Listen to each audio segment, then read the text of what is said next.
Uhayyikum tahiyatan islamiyah, tahiyatan mubarakah, tahiyatan ahlil jannah.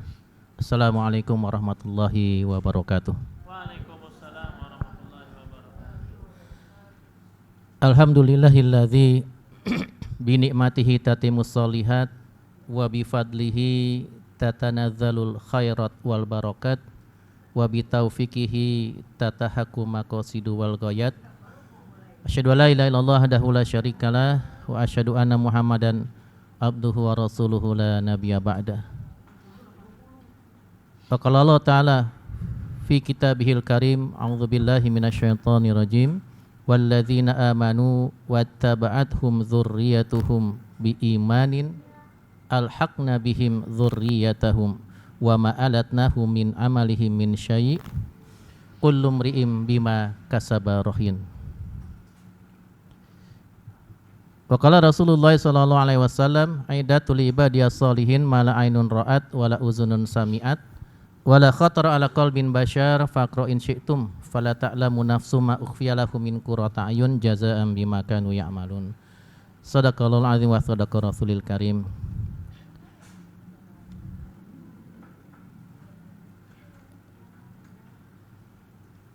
Bapak Ibu yang dimuliakan oleh Allah Subhanahu wa taala, manggilnya ibu apa ya? Mbak kali ya biar. Mbak. Semangat, Oh ya. iya.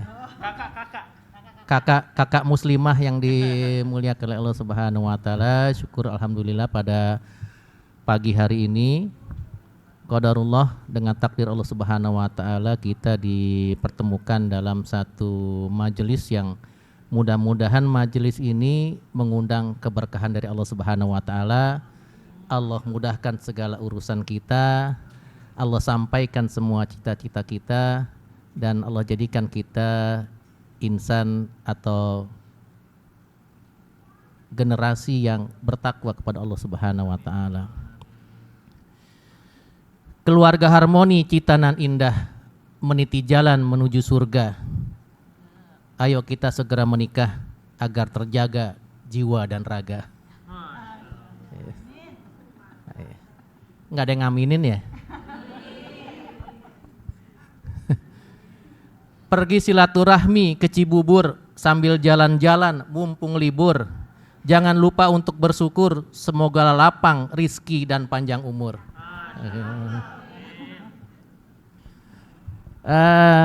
Mbak muslimah yang dimuliakan Allah Subhanahu wa taala. Kok nggak enak kayaknya ya?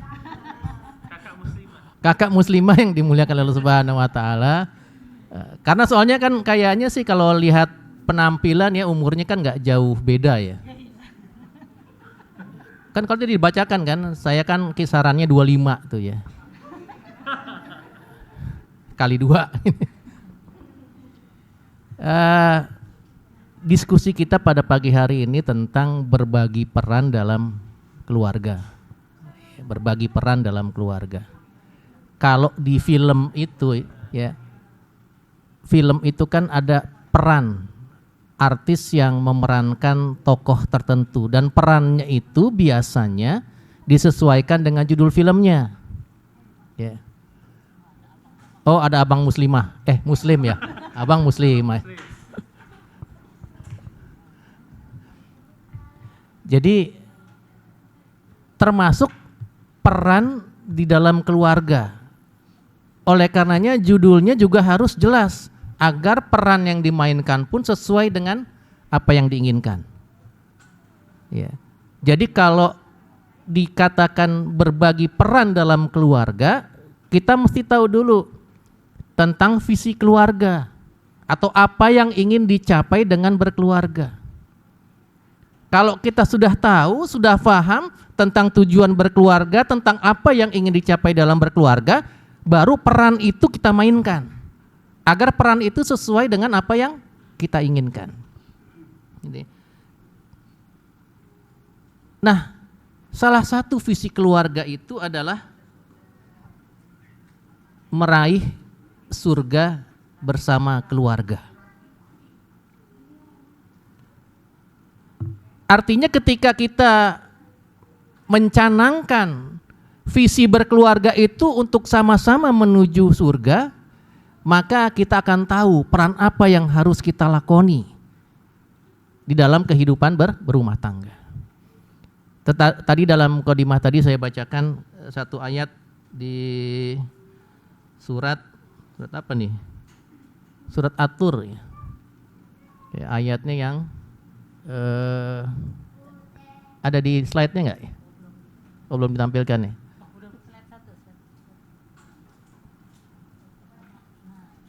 Ya.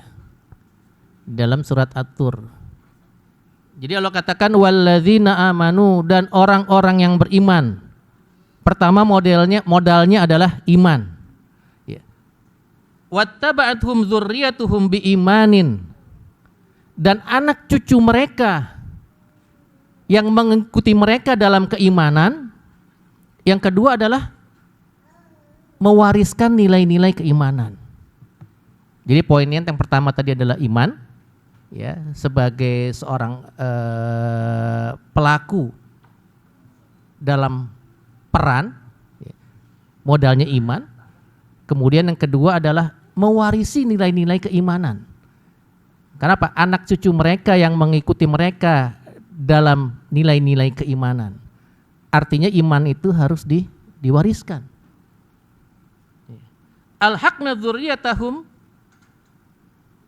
ahlakna bihim dzurriyyatahum.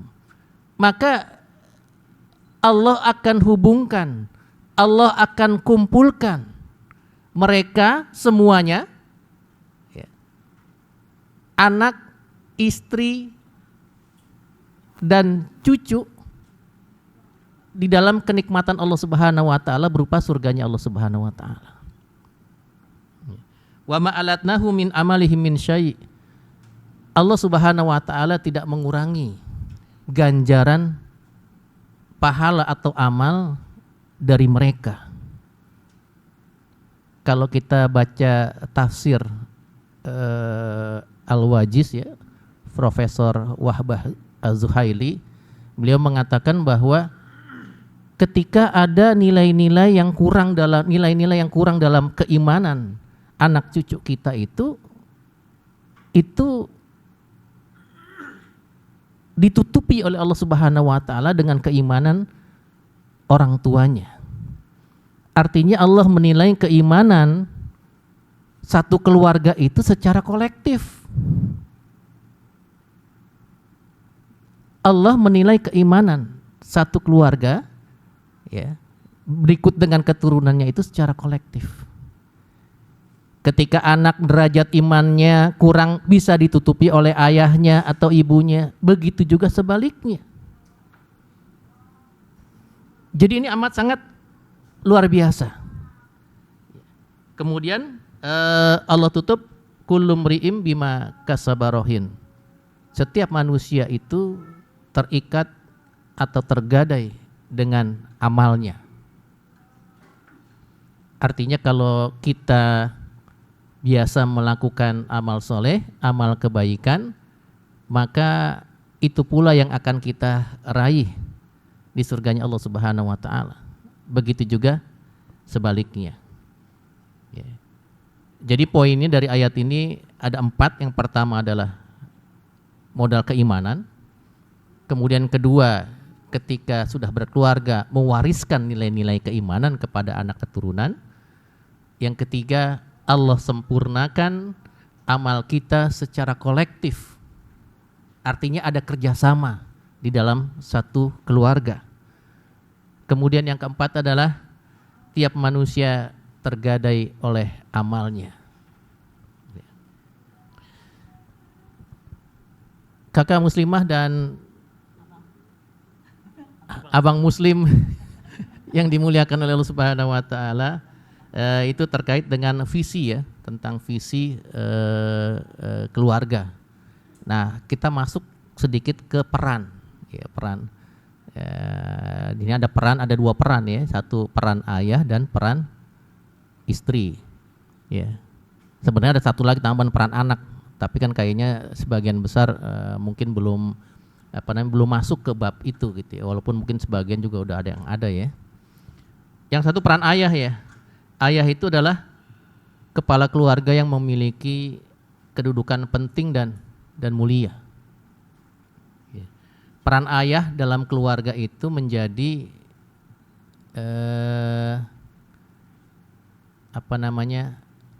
orang bilang kalau naik gunung tuh hiking kuncen, pemegang kunci ya dari keharmonisan sebuah keluarga. Jadi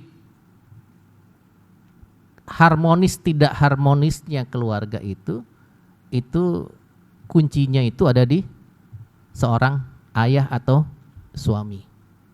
Gitu ya. Makanya seringkali kita menggambarkan atau kata digambarkan bahwa ayah itu sebagai sosok yang berani, kuat, tegas, tegar, bijaksana.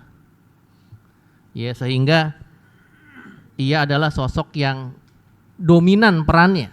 Jadi sosok ayah atau suami itu adalah sosok yang dominan perannya dalam pendidikan, pengayoman, dan kepemimpinan dalam keluarga. Ya. Oleh karena itu yang perlu kita perhatikan dua hal dari sosok ayah ini. Yang pertama, dari pribadi seorang ayah atau suami itu wajib hukumnya untuk melaksanakan perannya dengan berbekal iman dan takwa kepada Allah Subhanahu wa taala. Jadi untuk mas-mas ini ya, perannya karena sangat penting, maka wajib hukumnya berbekal iman dan takwa. Kemudian yang kedua, dan penting bagi seorang anak jika sudah ada anak dan seorang istri untuk memahami kemudian mendukung peran ayah atau suami dalam keimanan, penuh dengan keimanan. Jadi kalau nanti sudah berkeluarga, terus kemudian baik belum punya anak atau sudah punya anak, tugasnya adalah memahami dan mendukung peran seorang suami atau ayah dengan penuh keimanan. Ya, nanti secara teknis bisa kita berikan beberapa ilustrasi gitu ya tentang bagaimana seorang istri misalnya harus mendukung peran kepemimpinan seorang suami. Ya. Contoh kecil saja. Kalau misalnya seorang istri diminta bantuannya, minta tolong oleh seorang suaminya, Dek tolong bikinin kopi gitu ya. Tapi di saat yang bersamaan suaminya ini adalah suami yang barangkali suami yang kurang taat, sholatnya banyak bolongnya, subuhnya sering kesiangan, dalam pekerjaan males-males aja, pendek kata nggak ada teladan ini suami ini gitu. Nggak ada baik-baiknya gitu. Kira-kira seorang istri responnya gimana? Bikinin kopi nggak tuh? Hah? Iya, soalnya kopinya habis bang gitu ya. Gimana mau bikin kopi? Air putih aja. Itu yang tadi saya sebut. Seorang istri harus memahami dan mendukung keberadaan seorang suami dengan penuh keimanan. Karena dasarnya prinsip iman itu seorang istri ketika diperintah dia harus patuh. Tidak perlu melihat suaminya dalam kondisi apa. Kan imannya dia kepada Allah Subhanahu wa taala. Gitu ya. Itu contoh kecil aja ya. Ada yang jauh lebih besar. Nanti kita coba diskusi ya. Kemudian yang kedua tentang pondasi keluarga. Ini pondasi keluarga nih penting ya. Jadi kalau di slide yang ditampilkan di sini ya, pondasi keluarga itu ada 3 yaitu akidah, ibadah, dan akhlak. Akidah, ibadah, dan akhlak. Karena ketika kita membangun satu peradaban yang kecil dalam bentuk keluarga itu harus ada pondasi yang kuat. Harus ada modal yang mencukupi untuk mengarungi bahtera kehidupan berkeluarga sepanjang hidup bahkan sampai mati. Ini kalau di umum ya, kalau di umum itu keluarga itu biasanya secara umum ya itu punya dua karakter yang agamis, ya. Ada satu lagi karakter yang masih kental dengan nilai-nilai tradisi, ya. Nah, ini ada dua nih. Kalau misalnya keluarga orang Jawa gitu ya, apa contohnya ya orang Jawa? Kalau laki-laki nggak boleh masuk dapur, ngomong anak ngasih susu anak, itu kalau dalam budaya Jawa nggak boleh. Tetapi di budaya-budaya lain juga bisa jadi sebaliknya. Artinya setiap budaya itu bisa berbeda-beda. Oleh karenanya yang terbaik bagi kita adalah mengembalikan semuanya itu kepada urusan agama. Makanya ada akidah, ibadah, dan akhlak. Nah, dan ini peran ayah ya sebagai seorang pendidik dalam aspek ibadah ya, dalam aspek akidah maksud saya. Itu kita bisa lihat di surat Luqman surat ke-31 ayat yang ke-13. Ada pesan Luqman kepada anaknya, ya bunayya la tusyrik billah inna syirka la zulmun azim. Ya, wahai anak-anakku, la tusyrik billah, jangan engkau mensekutukan Allah Subhanahu wa taala dengan apapun. Inna syirka la zulmun azim. Karena sesungguhnya syirik itu adalah kezoliman yang amat sangat besar. Ya, jadi dari aspek akidah ditanamkan. Ya, aspek akidah ditanamkan. Kemudian yang kedua adalah dari aspek ibadah. Ya. Dan ini harus dimulai dengan nilai-nilai keteladanan. Ya, ketika kita nanti sudah memiliki anak. Ya. Apa yang anak lihat, itulah yang akan anak ikuti. Ya. Pernah satu saat, ini cerita pribadi ya, satu saat waktu sholat asar. Nah, kebetulan saya dari pagi, siang itu pekerjaannya banyak dan capeknya luar biasa gitu. Nah, ketika azan berkumandang gitu ya, saya masih tiduran aja gitu, tiduran di lantai gitu ya. Padahal musola dekat depan rumah, azan juga kedengeran jelas gitu. Nah, sampai azan selesai itu saya nggak bergerak gitu, capek gitu dalam hati, sholat di rumah aja lah gitu. Orang capek gitu. Walaupun musola dekat. Tapi ada satu yang kemudian membuat saya berangkat ke musola atau ke masjid itu ketika anak bertanya, "Ya, ayah kok nggak ke masjid?" Kenapa dia bisa mengatakan itu? Karena selama ini dia melihat ayahnya ketika azan berkumandang selalu berangkat ke masjid. Menjadi satu kebiasaan. Kemudian dia bertanya. Pertanyaan itu kan bukan pertanyaan menggurui. Pertanyaan itu bukan pertanyaan menyindir seorang anak. Karena masih usianya ya SD juga kelas 1-2 kali ya. Nggak mungkin dia menyindir atau memarahi orang tuanya. Tapi hanya sekedar bertanya yang kemudian itu menjadi nasihat bagi orang tuanya. Itu akibat dari pendidikan dari aspek ibadah. Kemudian juga dari aspek akhlak. Ya, bagaimana Nabi katakan innama bu'istu liutamima makarimal akhlak. Aku diutus kepada umat manusia untuk menyempurnakan akhlak.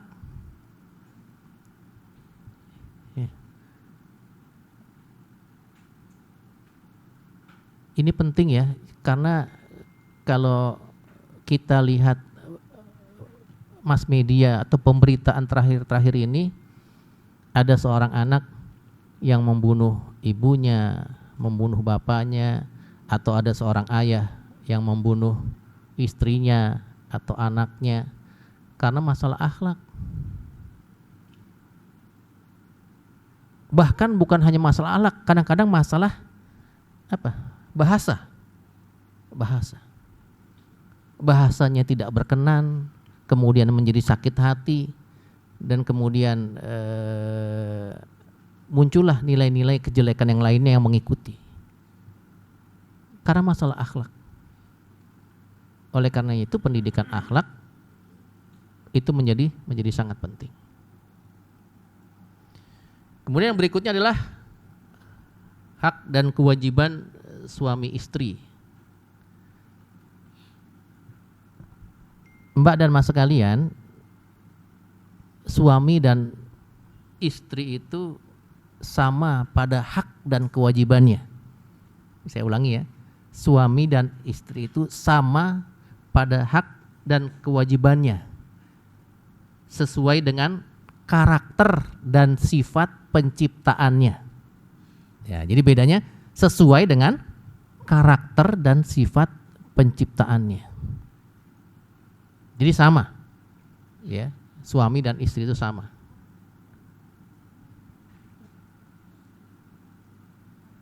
Sehingga tidak ada pekerjaan yang kemudian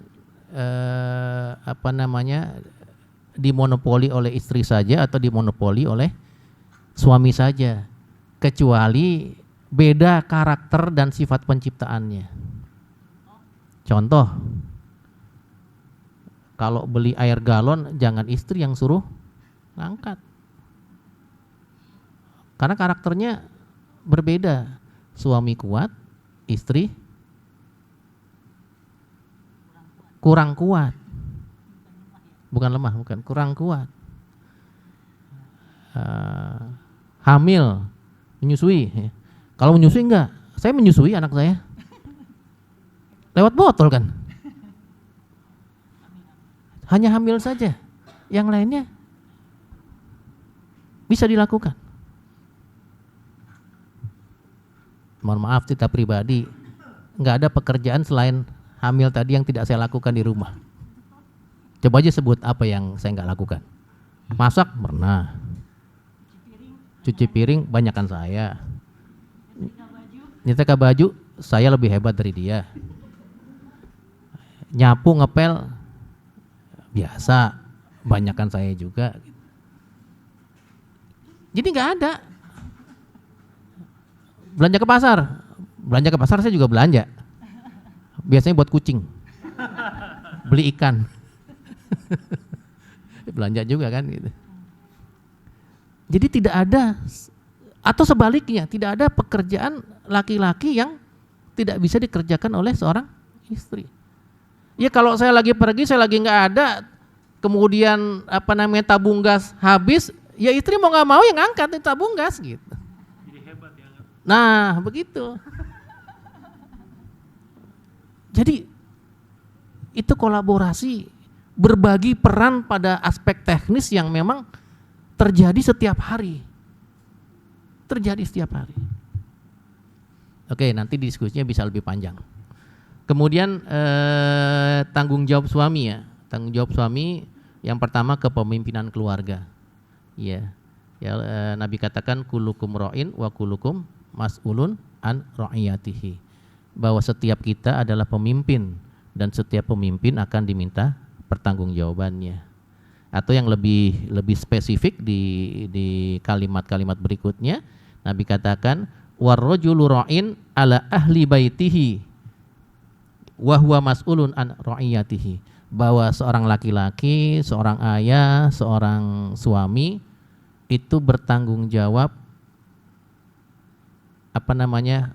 pemimpin bagi keluarganya, dan dia akan dimintakan pertanggungjawabannya oleh Allah Subhanahu wa taala. Bahkan berikutnya, ya.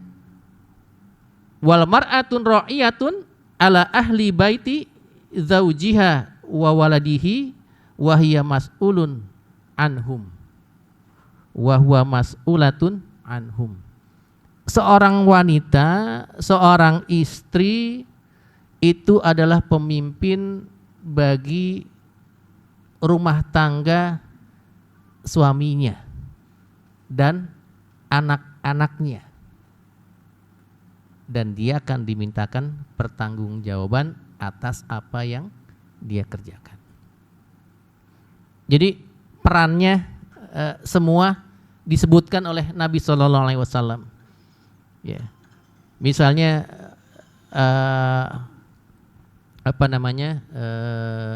mendidik, ya, salah satu tanggung jawab suami atau ayah adalah mendidik dan melindungi anak serta istri. Jadi mas sekalian, ya, sosok seorang suami atau ayah itu harus memberikan rasa aman dan nyaman pada anggota keluarga. Jadi hadirnya seorang suami, seorang laki-laki itu harus memberikan rasa aman dan nyaman. Ya. Bahkan kalau dalam prakteknya nanti, seorang anak ketika dia beraktivitas di luar, dia merasa menjadi lebih aman dan nyaman ketika seorang ayah itu mendampinginya. Karena bagi seorang anak itu, bagi seorang istri itu, suami atau ayah itu memiliki multi solusi dari setiap problematika kehidupan yang mereka hadapi. Seorang istri yakin, seorang anak yakin bahwa ayah dan suaminya itu memiliki solusi terbaik bagi setiap problematika kehidupan yang dihadapinya. Makanya tadi kan apa? Memahami dan mendukung suami atau ayah dengan penuh keimanan. Dengan penuh keimanan. Yang kedua, membangun suasana dialogis. Ya, membiasakan interaksi verbal dengan istri dan anak. Jadi segala sesuatunya itu harus bahasa sederhananya dikomunikasikan. Kemudian yang ketiga, membuat aturan yang mengarahkan keluarga pada kebaikan. Ya, artinya seorang suami punya tanggung jawab, seorang ayah punya tanggung jawab untuk membangun tradisi atau budaya kebaikan. Membangun budaya kebaikan. Satu contoh kecil, ketika anak kita kasih bekal, ya ibu-ibu gitu ya, memberikan bekal untuk anaknya yang akan berangkat sekolah. Bagaimana cara mendidiknya supaya anak itu punya budaya baik? Lebihkan bekalnya gitu. Jadi kalau anak nanya gitu, loh kok nih bekalnya banyak nih? Iya, nanti kamu berbagi aja sama teman kamu. Itu membiasakan anak untuk berbagi dengan teman. Gitu ya. Jadi budaya baik itu mesti dibiasakan. Yeah. Yang ketiga, yang keempat, memimpin atas dasar cinta dan kasih sayang. Yeah. Memimpin keluarga atas dasar cinta dan kasih sayang. Yeah. Suatu saat namanya rumah tangga itu kan pasang surut. Kadang damai, tenang, tegang, ya rasanya nanu-nanu lah gitu ya. Suatu saat saya pernah nanya ke istri saya dalam konteks kepemimpinan, ya, kepemimpinan seorang suami. Banyak atau adakah yang saya lakukan berdasarkan hak prerogatif seorang suami terhadap istrinya? Ini untuk mas-mas ya. Dia mikir gitu. Saya bilang dalam hati kayaknya nggak ada. Kenapa? Kalau dia mau pergi, saya nggak pernah ngelarang. Padahal kan ngelarang itu kan hak prerogatif suami kan. Utang kamu nggak usah pergi, nggak usah berangkat, nggak usah pergi. Jangankan untuk ngaji begini, untuk ke rumah orang tuanya saja, ketika suami melarang, benar nggak? Istri itu harus taat pada suaminya. Jadi hak prerogatif seorang suami itu hanya dipakai ketika hal-hal yang amat sangat mendesak sekali. Kalau bisa dikompromikan, kompromikan. Istri ke arah maksiat misalnya, itu udah hak prerogatif suami itu dipakai. Tapi kalau masih debatable, masih ini kompromikan aja. Kemudian menafkahi keluarga. Ya. Hadisnya walahunna alaikum rizquhunna wa kiswatuhunna bil ma'ruf. Dan hak istri atas suaminya adalah mendapatkan nafkah dan sandang dengan cara yang baik. Ya. Jadi itu terkait dengan nafkah. Nah, masalah besaran segala macamnya itu tergantung dengan kemampuan. Nanti bisa dilihat di surat At-Thalaq ayat 7, Al-Baqarah 233 bahwa ketika seorang lapang itu berikan nafkah yang baik kepada istrinya. Kalau dia seorang yang tidak mampu atau miskin, maka tetap nafkahi istrinya dengan apa yang telah Allah karuniakan pada dirinya. Karena kalau nafkah itu kan luas ya. Gitu ya. Berikan dengan apa yang telah Allah karuniakan. Gitu ya. Atau nanti kalau contoh kasus nanti banyak lah nanti kalau diskusi gimana kalau kemudian sebaliknya suami yang tidak bekerja, istri yang bekerja, nah nanti diskusinya bisa panjang. Ya. Baik, itu terkait dengan tanggung jawab suami. Nah, tanggung jawab istri nanti ya biar istri saya nanti yang nyampaikan. Ya, alhamdulillah ya, masya Allah ya. Jadi buat abang-abang ya di depan nih ya, pesan yang sangat mendalam ya untuk memahami. Jadi sebenarnya nggak banyak ya tanggung jawab suami itu, cuman jadi pemimpin dan menafkahi keluarga, gitu kan? Cuman 2.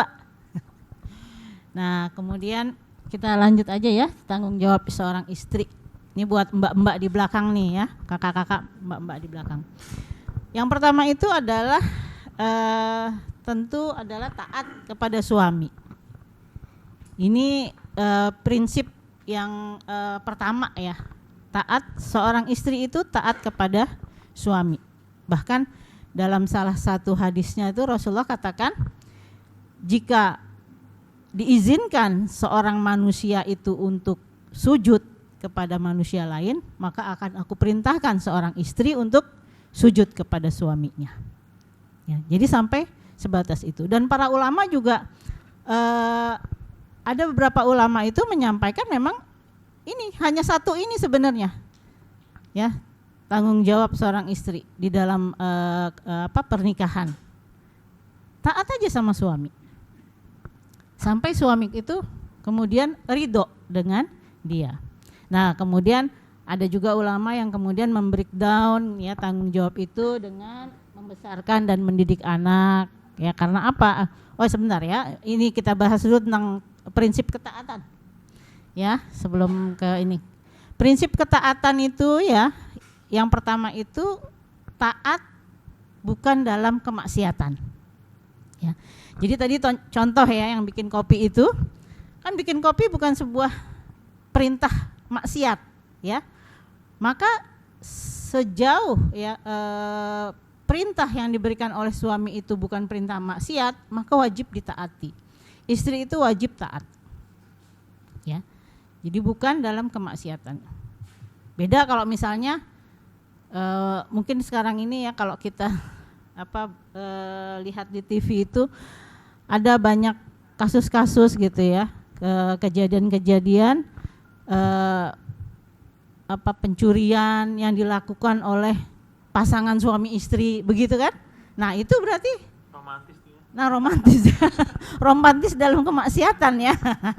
Nah, itu berarti kan ada mungkin kan yang dominan peran suaminya di situ ya, memerintahkan kemaksiatan. Nah, ini nauzubillah ya. Jadi bukan dalam kemaksiatan. Kemudian taat sesuai kemampuan. Sesuai kemampuan itu maksudnya bagaimana? Maksudnya setiap manusia itu kan ada batasannya, ada kapasitasnya ya. Maka misalnya nih ya, misalnya eh, seorang seorang perempuan sebelum menikah itu mungkin dia anak sultan gitu ya. Artinya pengen apa-apa tinggal Mbak gitu kan, ya. Pengen minum aja juga Mbak minum gitu kan, mungkin ada ya. Nah kemudian ketika menikah itu menjadi satu hal yang menjadi sangat sulit mungkin ya, ketika dia harus misalnya melayani suaminya. Sementara dia harus taat sama suaminya, ngambilin minum, boro-boro ngambilin minum buat orang lain, ngambil minum buat dirinya sendiri tinggal teriak gitu kan, Mbak, Mbak gitu ya. Nah ini yang kemudian suami itu juga harus memahami gitu kan, harus mengajarkan nih istrinya. Bukannya kemudian kamu gimana sih udah nikah disuruh ngambil minum aja nggak bisa. Ya karena memang kemampuan dia belum ada saat itu gitu loh. Nah inilah ya tadi tanggung jawab suami mendidik dan melindungi istri itu termasuk salah satunya gitu, ngajarin istri. Ya Allah berat banget ya. Ya mudah-mudahan sih mbak-mbak di sini nggak sebegitunya ya gitu. Jadi sesuai kemampuan. Ya kalau misalnya itu contoh ekstrim ya, contoh paling ekstrim.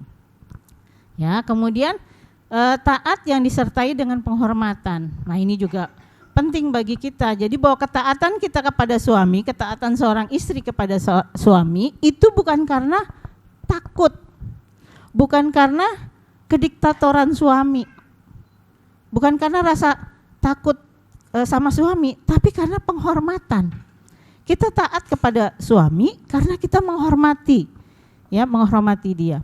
Kita sangat memahami, kita harus memahami betapa besar tanggung jawab seorang suami terhadap keluarganya. Kalau ada pepatah Jawa tuh bilang ya gini, istri itu surga manut, neraka katut. Apa tuh? Ada yang tahu nggak? Katanya seorang istri itu surga manut, neraka katut. Jadi seorang istri itu kalau suaminya mengajak ke surga, dia akan ikut. Nah, kalau suaminya mengajaknya ke neraka, dia akan ke bawah. Katut. Katut tuh bahasa Jawa ya. Artinya ke bawah, keikut. Jadi kita bisa bayangkan bagaimana tanggung jawab seorang suami. Tadi dalam di awal visi keluarga itu kan adalah bersama-sama ke surga bersama keluarga. Dan satu lagi ya tadi mungkin terlewat ya bahwa visi keluarga itu adalah menyelamatkan keluarga. Ku anfusakum ya benar. Ku anfusakum wa ahlikum naro. Itu tanggung jawab seorang suami, menjaga keluarganya dari api neraka. Ya. Makanya kalau misalnya ada suami ngelarang-larang misalnya istri yang suka kumpul-kumpul gosip gitu ya. Ya. Kan sekarang banyaklah klub-klub sosialita, komunitas-komunitas sosialita. Kalau misalnya itu bisa nyerempet, nah suami juga berhak dia melarang, ya. Kalau misalnya itu tidak membawa kebaikan bagi sang istri, bahkan mungkin bagi keluarganya, boleh suami itu melarang. Karena memang tanggung jawabnya sangat besar. Itulah, ya. Jadi taat yang disertai dengan penghormatan. Kemudian taat dengan saling cinta dan berkasih sayang. Tadi suami memimpin keluarga dengan cinta dan kasih sayang, mendidik, ya. Jadi mendidik itu dengan landasannya cinta dan kasih sayang. Ya.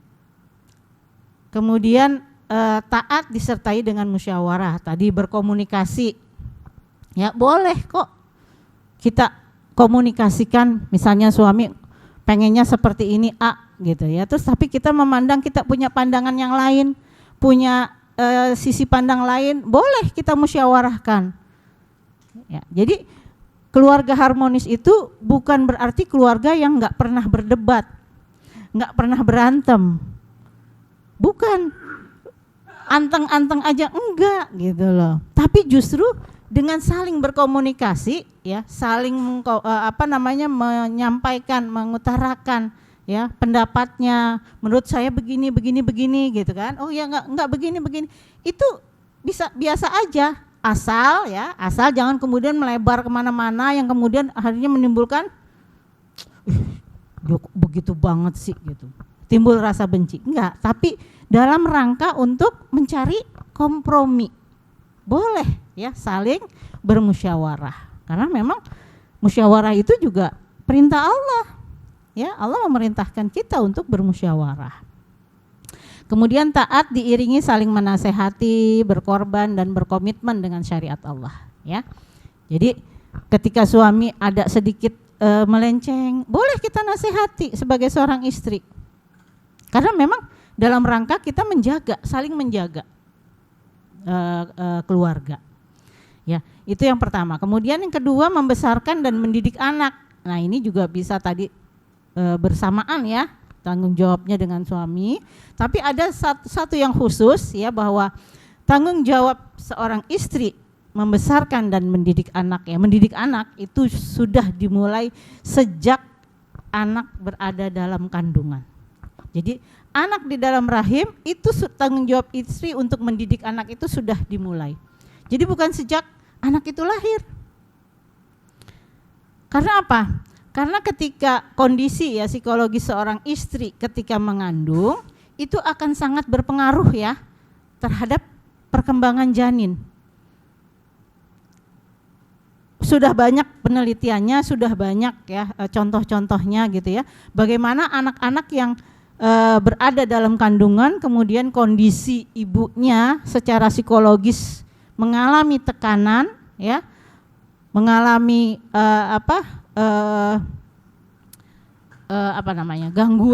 gangguan kesehatan secara mental, kemudian anak itu akan lahir tumbuh dalam kondisi yang tidak normal gitu loh. Ya. Itulah perlunya. Nih, jadi juga buat abang-abang nih ya, perlu diperhatikan juga gitu. Ketika istri sedang hamil itu memang kondisinya sedang enggak stabil, labil. Hormon itu tercampur aduk gitu loh. Ya. Gimana ya? Jam 12 malam? Jam 12 malam minta dibeliin apa? Jam 12 malam minta rujak. Nyarinya di mana coba? Atau pagi-pagi minta belimbing wuluh. Tahu belimbing wuluh? Sayur gitu. Pagi-pagi kan asamnya minta ampun ya. Tapi begitu di kita cari gitu ya. Ngetok rumah orang dulu, minta izin. Kan gak ada yang jual tuh. Tuh kita minta, udah dibawain nih. Digigit doang, selesai. Gitu ya. Ya karena itu perasaan tadi ya. Ya. Ngalamin. Ya. Jadi ya seperti itu karena memang karena istri itu seorang ibu itu sudah harus bertanggung jawab membesarkan dan mendidik anak sejak dalam kandungan, perlunya gitu ya. Ayah berbagi peran mendukung istri, ya kan? Jangan dicuekin gitu ya. Nggak mau ngada-ngada aja gitu. Ya Bang ya. Besok-besok ya kalau punya istri. Ya. Jadi ini membesarkan dan mendidik anak, ya. Kemudian ada juga dalam ayat surat Al-Baqarah ya tentang perintah menyusui anak-anaknya selama 2 tahun penuh, ya. Walaupun ini di akhir ayatnya itu ada juga kelonggaran, ya. Kalau misalnya memang itu tidak ada kesanggupan, tidak ada kemampuan seorang ibu untuk menyusui anaknya, kemudian hasil musyawarah dengan suami ya, dengan ayahnya, kemudian akhirnya sepakat untuk ya sudah, karena memang kondisi ibunya tidak bisa menyusui, boleh gitu ya, tidak pakai menyusui ya. Kemudian yang ketiga udah ya, itu tanggung jawab membesarkan. Kemudian menata tugas-tugas rumah tangga. Nah ininya kemana ya slide-nya nih? Ketinggalan. Jadi seorang istri itu punya tanggung jawab untuk menata tugas-tugas rumah tangga. Jadi tugas-tugas domestik kerumah tanggaan itu tanggung jawab seorang istri. Tanggung jawab ya, tanggung jawab. Artinya apa? Bukan pelaksana. Jadi bukan semata-mata pelaksana. Kerapihan rumah, kerapihan perabotan di rumah tangga itu menjadi tanggung jawab seorang istri. Ya. Makanya kan sering kalau misalnya kita punya rumah itu yang nata, yang ngedesain seringnya kan ibu-ibu gitu kan. Bapak-bapak ya bagian ngangkat-ngangkat aja dah gitu ya. Angkat. Ya angkat ke sini ya kursinya gitu. Ya sama uangnya ya. Ya. Nah, karena memang itu adalah tanggung jawab seorang istri, tanggung jawab seorang ibu menata rumah tangga. Kan tadi juga ada ya di mana di atas ya. Jadi tapi bukan berarti semua itu harus dia yang laksanakan. Semua itu harus dia yang kerjain. Dia bisa kok bekerja sama dengan suaminya, dengan anak-anaknya. Atau kalau misalnya suaminya sibuk ya, berangkat pagi pulang malam, nggak sempat, terus anak-anaknya juga sibuk sekolah misalnya, dia boleh kok mengambil orang ya. Jadi mendelegasikan tugas-tugas itu, tapi tanggung jawab tetap di tangan seorang istri ya. Nah itu tanggung jawab seorang istri. Kemudian nih mungkin kita berangkat nih ya sekarang bagaimana kerjasamanya, berbagi peran. Jadi itu tadi udah ya, tanggung jawab suami ya, kemudian tanggung jawab istri secara prinsip itu ya. Secara prinsip nggak banyak gitu kan, masing-masing itu nggak banyak tanggung jawabnya, peranannya itu nggak banyak. Tapi bagaimana sekarang memadukan dalam bentuk kerjasama suami istri untuk memaksimalkan peran tadi. Karena di dalam sebuah rumah tangga, di dalam keluarga, itu intinya itu adalah kompromi. Kalau kita ingin rumah tangga itu berjalan dengan baik, maka harus ada kompromi. Ya, kompromi, harapan dan keinginan. Kan pastilah kalau misalnya dua orang laki-laki perempuan sebelum menikah itu pasti punya kan, oh kalau saya mau nikah saya harapannya nanti suami saya begini gitu kan. Laki-laki juga tentunya begitu, oh kalau saya nikah saya pengennya istrinya begini gitu kan. Itu harapan, cita-cita, ekspektasi. Nah ketika kemudian dipersatukan oleh Allah dalam sebuah akad nikah, sebuah ijab qabul, mulailah di situ muncul ya yang namanya kompromi. Kompromi dalam harapan dan ekspektasi. Harus ada. Dan memang pertama yang dilakukan itu harus dikomunikasikan.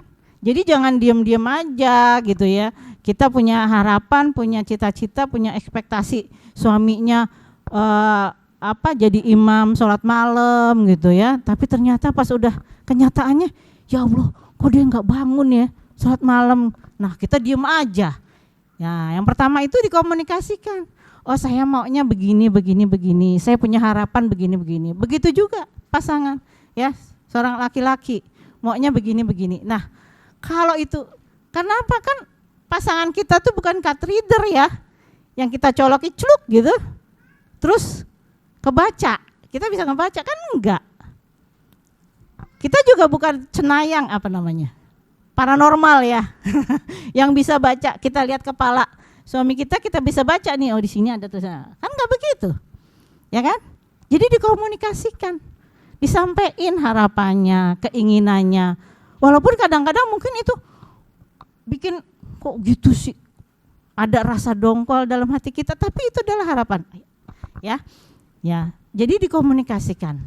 Maka kerjasama di dalam suami istri itu memang harus kompromi. Kita harus komunikasikan supaya peranan itu maksimal, baik dalam urusan nafkah keluarga, pendidikan anak, ya, urusan rumah tangga. Jadi jangan masing-masing maunya, ayahnya maunya anaknya sekolah di Al-Azhar, ibunya maunya anaknya masuk di pesantren misalnya gitu kan. Nah, terus nggak dikomunikasikan. Nah, anaknya bingung jadinya. Ya. Nah, kemudian ini 3 poin yang harus kita ingat ya di dalam kerjasama suami istri itu. Yang pertama adalah mendampingi proses tumbuh kembang anak. Ya, karena kata Rasulullah, wa an liwalidika alaika haqqan, ya. Dan sesungguhnya anakmu itu memiliki hak atasmu. Ya, jadi anak-anak kita itu ada hak atas kita. Ini ada kisahnya sebenarnya ya. Waktu itu Hanzalah, ya, waktu itu Rasulullah sedang ada majelis, kemudian para sahabat duduk mendengarkan gitu ya. Rasulullah bercerita tentang siksaan neraka.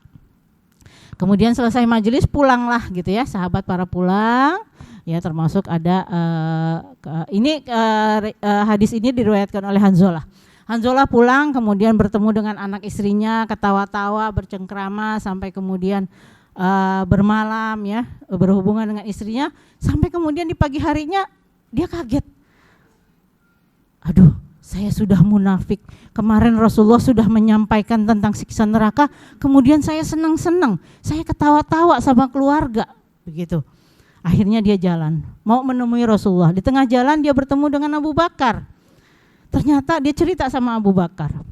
Ternyata Abu Bakar juga bilang, saya juga sama.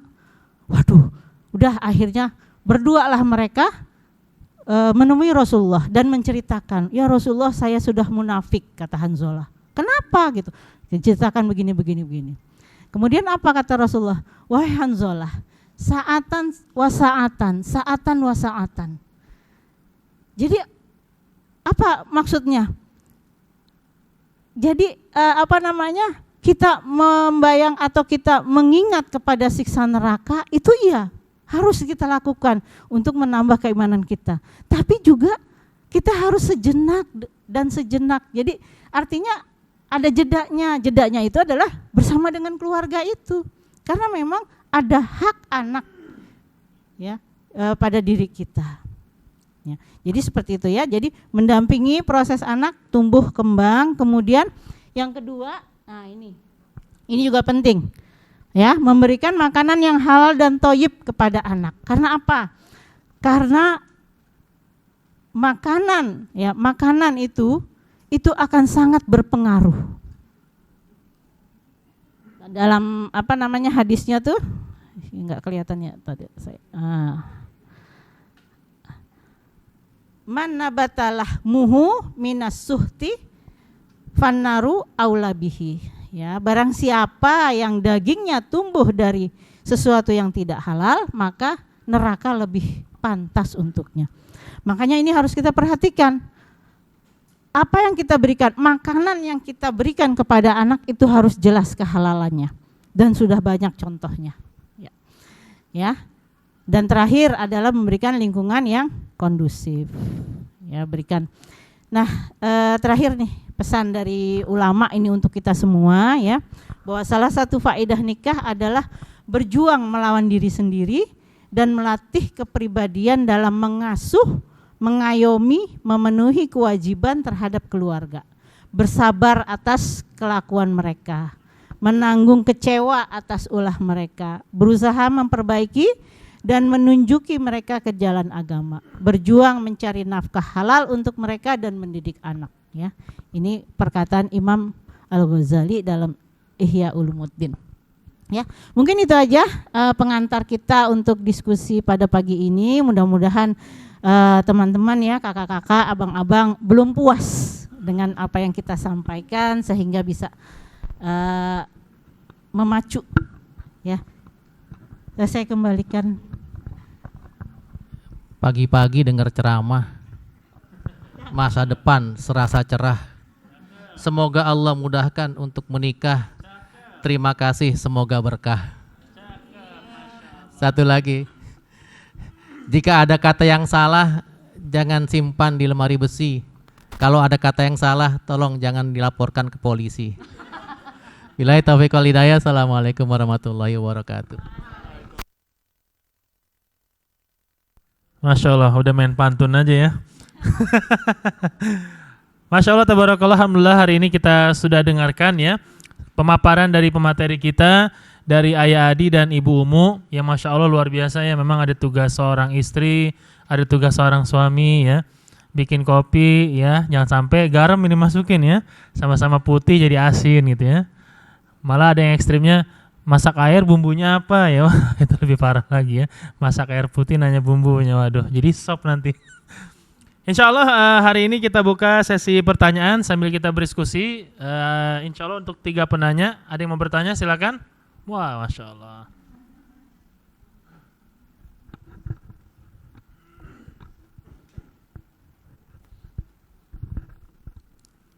Assalamualaikum warahmatullahi wabarakatuh. Izin bertanya Umi dan Ustadz. Nama saya Ica. Saya ingin bertanya, bagaimana caranya mendapatkan jodoh yang terbaik berdasarkan ajaran Islam, sedangkan diri sendiri tuh masih merasa kurang gitu, merasa belum pantas, karena salah satunya iman hijrah yang naik turun, kemudian berpakaiannya belum syar'i, bisa dibilang masih memikirkan duniawi gitu Umi. Sedangkan kemungkinan besar laki-laki yang soleh, yang baik itu adalah laki-laki yang suka berkumpul di majelis-majelis ilmu gitu Umi. Terima kasih.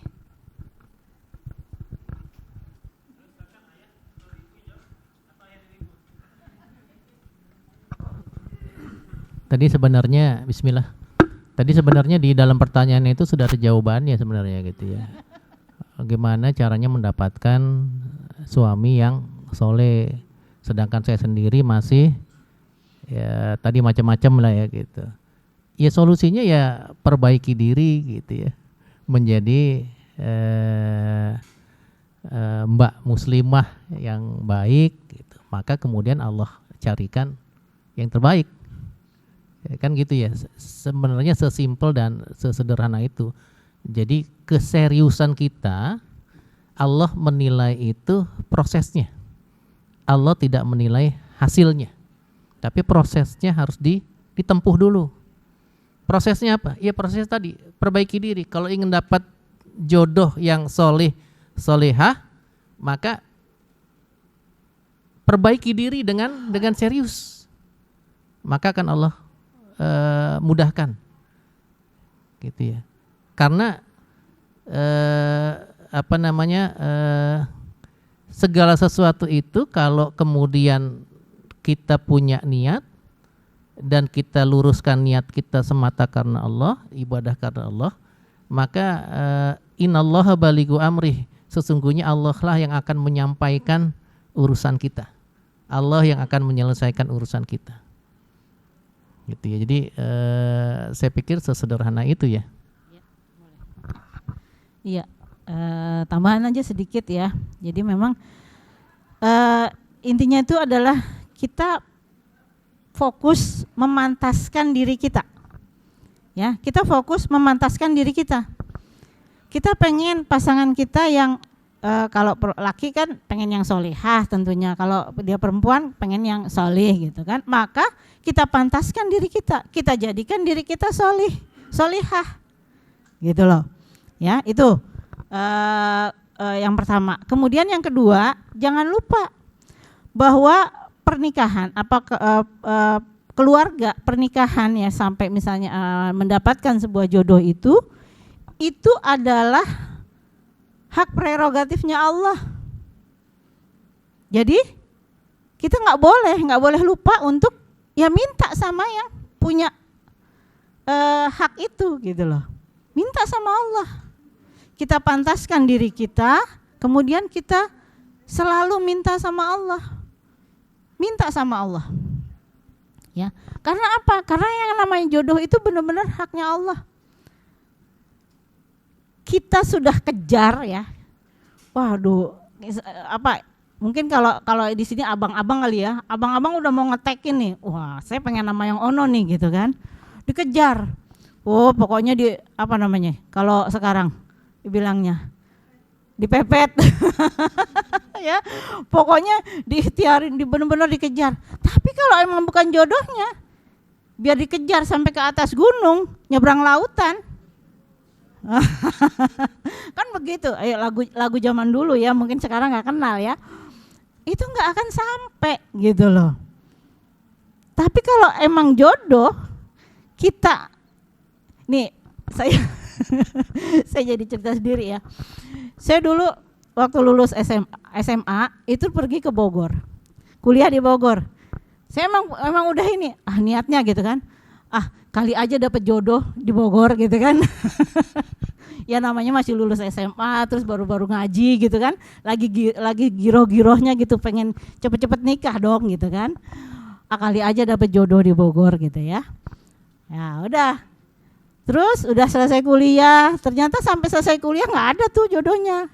Balik lagi ke Jakarta, kuliah lagi, terus ada kesempatan waktu itu sempat ditawarkan ke Australia gitu, kuliah aja lanjutin di Australia gitu. Oh iya kali ada jodohnya kali di Australia, tapi saya nggak jadi berangkat sih waktu itu gitu ya, nggak jadi berangkat ke Australia. Akhirnya udah, ya sudah menjalani kehidupan ya seperti biasa gitu ya, saya jalanin dan di rumah di Jakarta. Ternyata jodoh saya orang satu kelurahan, beda RW, ya kan? Nah itulah ya jodoh. Yang penting adalah kita memantaskan diri, kemudian kita meminta sama Allah. Tuh. Ini Bang ya, contoh ya, bahwa kecerdasan linguistik perempuan itu lebih baik daripada laki-laki.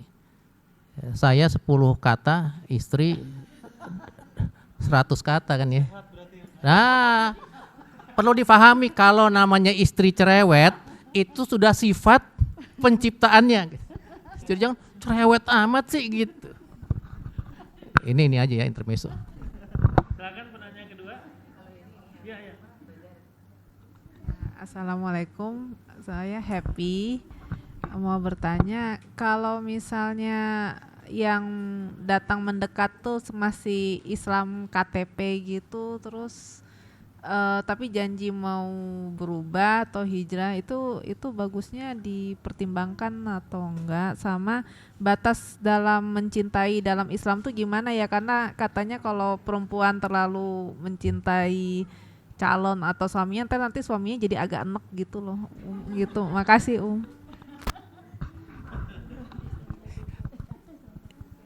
Tanyain kok berubahnya kalau udah nikah, sebelum nikah aja berubah dulu gitu. Berubah dulu baru nanti datang ngelamar gitu. Jangan nunggu entar gitu, kan nggak ada jaminan. Ya nggak ada jaminan. Tetapi sebaliknya, ketika ada seorang laki-laki yang soleh datang melamar, ya kata Nabi untuk orang tua ya, maka segerakan nikahkan anakmu dengan seorang laki yang datang karena kesolehannya. Jadi nggak usah pakai banyak pertimbangan. Ini pesan untuk orang tua ya, yang punya anak perempuan. Gitu. Tetapi kalau masih Islam KTP, wallahu alam ya, barangkali ada yang lain kali. Ya kalau misalnya Islamnya masih Islam KTP, yang penting begini ya, kan tadi kita udah lihat bahwa dalam berkeluarga itu ada 3 pondasi ya. Pondasi apa? Lupa. Akidah, ibadah, dan akhlak. Kan yang namanya pondasi itu ya, kita kalau mau bikin rumah ya, pondasi itu kan harus material yang bagus kan. Materialnya harus bagus supaya pondasinya menjadi kuat. Nah ini kita jadi barometernya itu tadi akidah, ibadah, dan akhlak. Jadi akidahnya gimana? Akidahnya lurus enggak? Akidahnya hanif enggak? Dia bagus enggak akidahnya? Akidah dalam arti dia enggak macam-macam ya gitu loh ya, enggak ikut aliran macam-macam gitu, karena banyak juga tuh yang datang ke saya. Dia tapi ikut begini-begini gitu. Nah, itu harus menjadi bahan pertimbangan ya. Kemudian ibadahnya yang paling minim lah, minim banget gitu ya. Itu adalah apa? Sholat wajib. Itu paling minim banget. Sholat wajib. Dan kemudian akhlak. Akhlak itu ya bisa perilaku interaksi dia dengan orang bagaimana, ya kan? Sikap dia terhadap orang, dalam arti bukan cuman, kan biasanya kalau orang PDKT itu kan emang yang ditampakin bagus-bagus aja gitu kan. Nah, itulah makanya perlunya kita nih nanti marwah ta'aruf ya. Buat jadi fasilitator gitu kan, fasilitator untuk melihat nih bahan untuk pondasi keluarga ini gimana, materialnya nih gimana, masing-masingnya, ya seperti itu. Terus apa lagi tadi ya? Udah ya itu ya. Oh cinta, aduh cinta, mencintai itu sebatas apa? Mencintai itu walaupun ya sudah dalam suami istri itu batasannya adalah karena Allah. Mencintai dan membenci itu karena Allah. Kita ya, seorang istri mencintai suaminya itu adalah karena Allah. Bukan semata-mata karena pribadinya. Pribadi, oh dia orangnya emang baik hati gitu ya. Royal, oh sering ngajak belanja gitu misalnya. Jangan. Tapi adalah mencintai karena Allah. Ya. Jadi apa? Kita lihat indikatornya. Allah cinta enggak sama dia? Ya, atau dia cinta enggak sama Allah? Itu. Karena nanti di dalam rumah tangga itu ada ya, kalau nanti mungkin digambarkan itu ada bentuk ya, segitiga keluarga. Jadi segitiga sama kaki di atas itu adalah Allah. Kemudian di kaki yang satu itu suami, kaki yang sisi satunya lagi itu adalah istri. Kan segitiga sama kaki bentuknya begitu kan? Ya. Kalau suami dan istri di dasar sama-sama di bawah itu kan menjauh. Maka jaraknya ke Allah juga jauh ke atasnya kan? Suami ke atas jauh, istri ke atas jauh. Itu kalau suami istri menjauh. Kemudian kalau dua-duanya naik gitu kan ya, ngikutin jalannya itu kakinya sama-sama mendekat kepada Allah, maka jarak suami dan istri itu akan menjadi semakin dekat. Ya. Jadi barometernya itu adalah cinta karena Allah. Jadi jangan sampai misalnya kalau tadi kan dibilang katanya kalau ada orang laki-laki dicintain begitu banget gitu, bucin ya. Kalau ada yang bucin gitu sama pasangannya, tuh katanya ntar jadi GR ya, gede kepala gitu. Enggak, tapi selama memang itu karena Allah ya, boleh kita mencintai karena Allah. Membenci juga begitu ya. Kita juga kalau benci orang tuh jangan benci banget gitu ya. Tapi bencinya adalah karena memang karena Allah. Begitu ya. Insyaallah ya. Kewajiban ya, kalau seorang laki-laki meninggalkan kewajibannya atas perintah Allah, gimana dia bisa dipercaya untuk menunaikan kewajibannya ketika berumah tangga? Atau sebaliknya, kalau perintah Allah kepada seorang wanita tidak ditaati, bagaimana mungkin dia mentaati suaminya? Perintah Allah saja dia langgar. Timbal balik ya. Masya Allah, jawabannya sangat luar biasa ya buat kita semua. Karena terbatasnya waktu, karena kita ada launching ya untuk hari ini, dicukupkan 2 penanya. Nanti mungkin bisa lewat konsultasi di berikutnya insya Allah ta'ala. Terima kasih kepada Ayah Adi dan Ibu Umu. Mudah-mudahan apa yang disampaikan hari ini bisa bermanfaat untuk kita semua. Dan insya Allah para peserta yang dimuliakan Allah Subhanahu Wa Taala, ada info sedikit dari tim Marwah.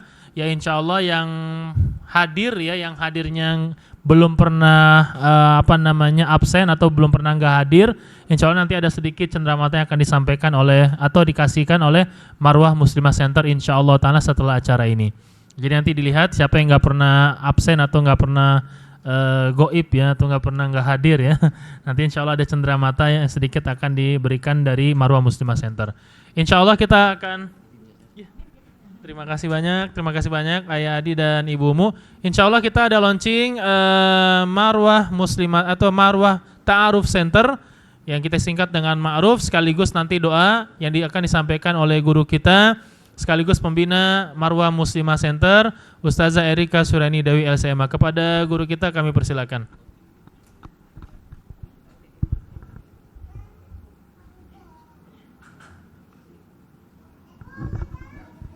Bismillahirrahmanirrahim. Assalamualaikum warahmatullahi wabarakatuh. Alhamdulillahirabbil alamin. Allahumma shalli wa sallim wa barik ala Rasulillah wa ba'du. Alhamdulillah, ikhwan akhwat, hadirin hadirat yang dirahmati Allah Subhanahu wa taala. Akhirnya satu rangkaian acara dari awal pertemuan dulu sampai ke ini materi ke-9 ya. Harusnya kalau ada ujian lulus tes ya materi-materinya. Dan yang terakhir ini insya Allah berbagi peran dalam keluarga yang kita harapkan ada pemahaman ya yang kita tangkap dari sisi keilmuan dan sisi fikihnya, bahwasanya berumah tangga itu bukan dua manusia yang terpisah, tapi dua manusia yang bekerja sama dalam satu lembaga. Dan lembaga pernikahan adalah lembaga yang sangat sakral kalau dalam Islam ya, sehingga aras itu bergoncang ketika diucapkan kalimat akad, dan aras juga akan bergoncang ketika diucapkan kalimat talak. Oleh karena itu ulama mengatakan jangan goncangkan aras 2 kali kalau bisa gitu ya. Kalau nggak bisa ya maka talak pun merupakan salah satu produk syariah. Ya, talak adalah salah satu produk dari syariah juga, dan itu sudah kita bahas. Jazakumullah khairan untuk Bu Umu dan Ayah Adi ya. Dua-duanya teman saya. Karena kita satu alma mater juga di SMA 3. Ya, jadinya satu.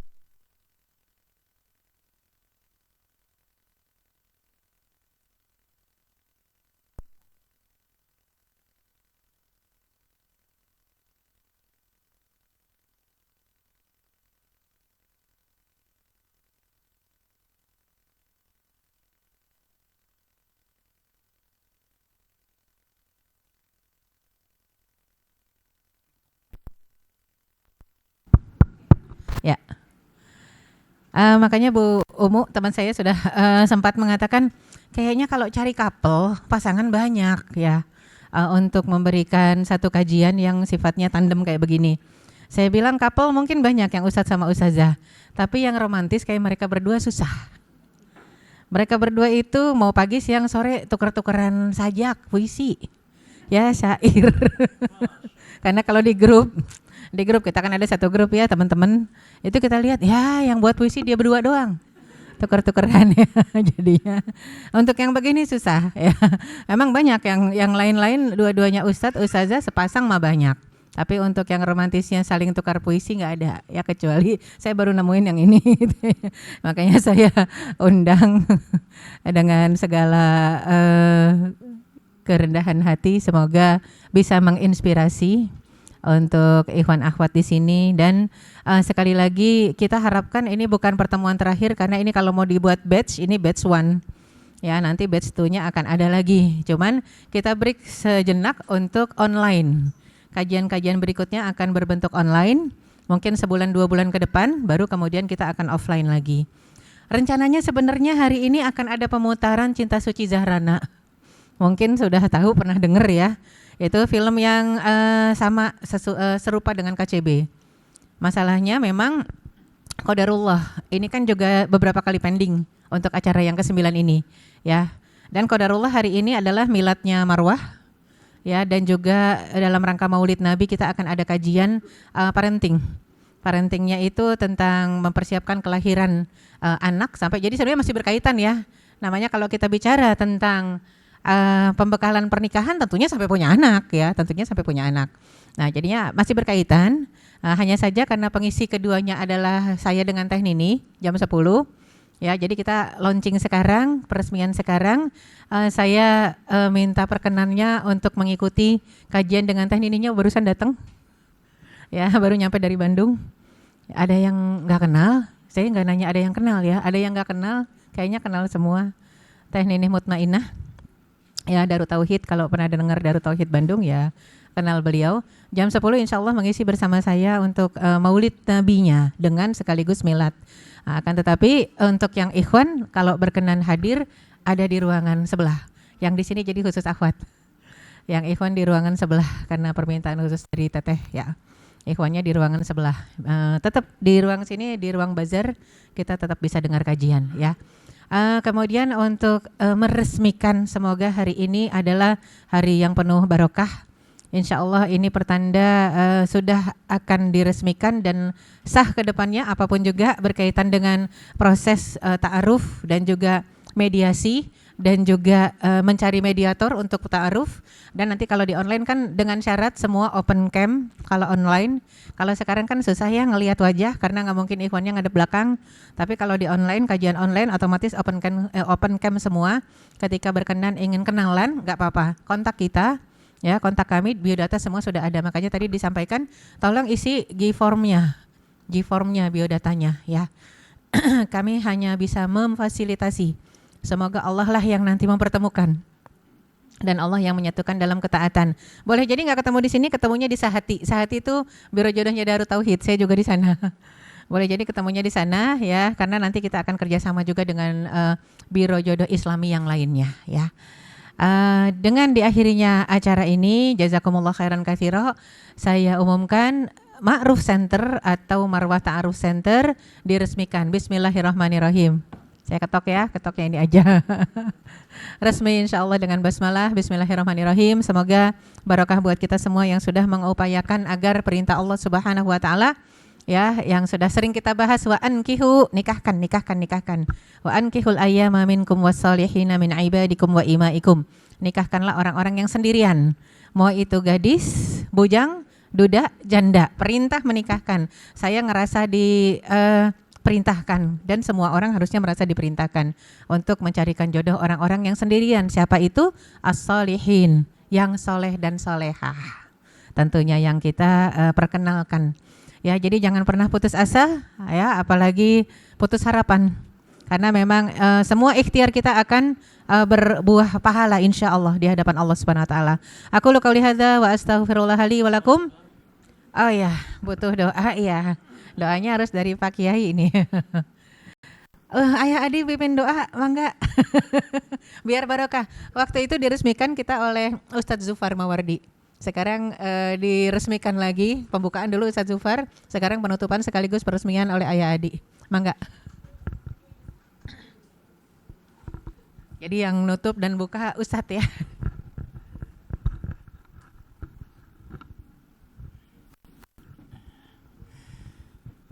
Baik Abang dan Mbak sekalian, mari kita akhiri pertemuan kita pada pagi hari ini dengan doa semoga Allah karuniakan kita keberkahan.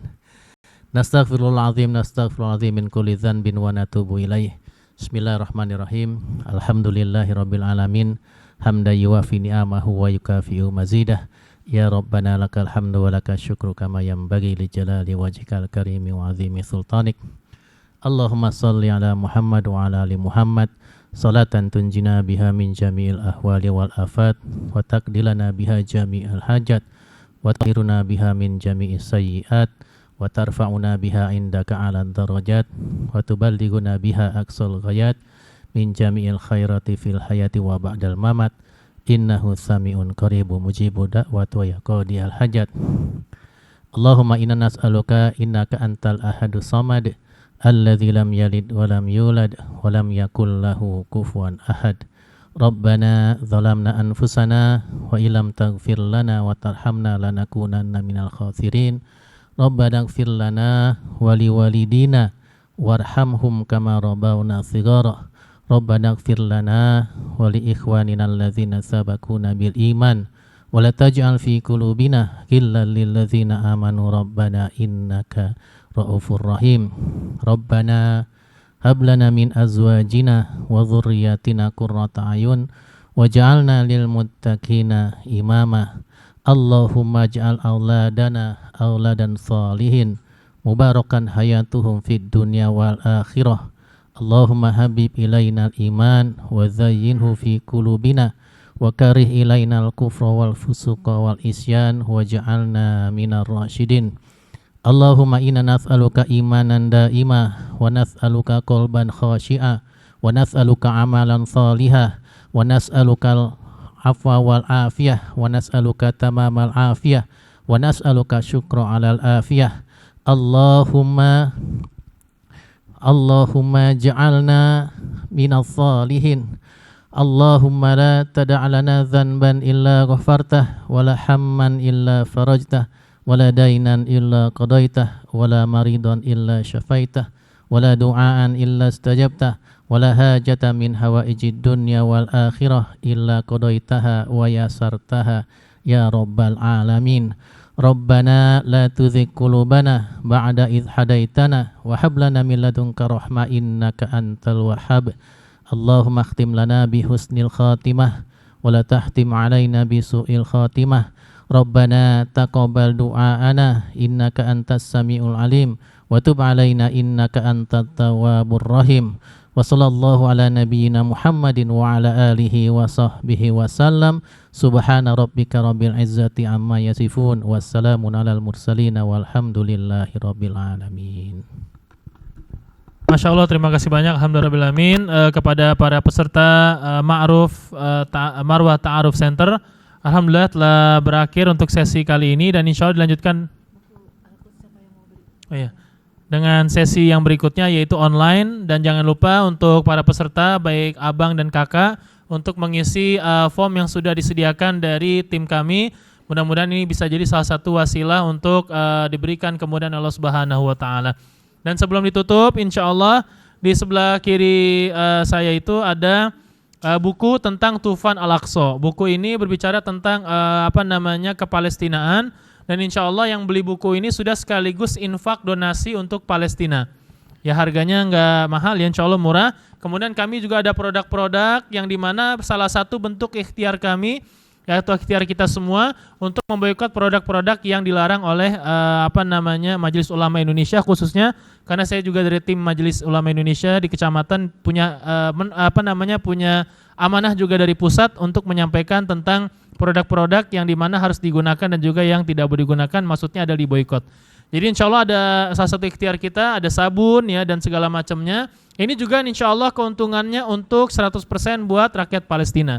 Jadi yang mau beli bukunya, yang mau beli produknya, ini insya Allah mudah-mudahan bisa membantu meringankan kesulitan, kesusahan dan juga penderitaan yang dialami oleh rakyat Palestina insya Allah ta'ala. Sebelum ditutup, ya insya Allah hari ini ada materi yang kedua. Nanti insya Allah akan disampaikan oleh Tenini dan guru kita Ustazah Erika Suryani Dewi LCMA. Jangan beranjak terlebih dahulu, kita ada coffee break. Ya nanti yang laki-laki boleh pindah ke sebelah kiri, dekat tempat coffee break ada bangku disediakan khusus buat laki-laki. Dan yang perempuan tetap stay di sini. Dan mudah-mudahan insya Allah Allah Subhanahu Wa Taala berikan kemudahan untuk kita semua. Dan juga ada sedikit info ya. Tentang agenda besar kita, salah satunya adalah family camp ya. Jadi alhamdulillah hari ini karena hadir semua, mudah-mudahan ini bisa menjadi penyemangat juga sambil jalan-jalan, sambil tadabbur alam, sambil belajar. Ya insya Allah kita punya pengisi yang sangat luar biasa. Seatnya terbatas.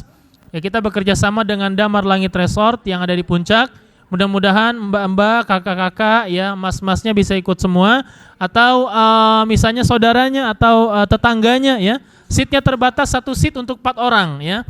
Lebih indah lagi kalau ada suami, istri dan 2 anak. Tapi kalau misalnya bestian saya gimana, teman saya gimana, boleh. Nanti menghubungi tim dari kami dari Marwah Muslimah Center. Itu mungkin bisa disampaikan. Saya selaku pembawa acara, MC dan moderator juga dan tilawah juga di kesempatan Ma'ruf Center ini, insya Allah pamit undur diri. Insya Allah kita bertemu di lain kesempatan. Nanti insya Allah akan dilanjutkan oleh MC berikutnya, yaitu Kak Aisyah dengan izin Allah Subhanahu Wa Taala. Insya Allah itu mungkin bisa disampaikan, kurang lebihnya mohon maaf. Kita coffee break sejenak, kita beristighfar 3 kali bersama-sama. Astaghfirullahaladzim, astaghfirullahaladzim, astaghfirullahaladzim. Subhanakallahumma bihamdika, asyhadu an la ilaha illa anta astaghfiruka wa atubu ilaik. Kita coffee break sejenak, nanti insya Allah kita mulai jam 10:15 insya Allah ta'ala. Assalamualaikum warahmatullahi wabarakatuh.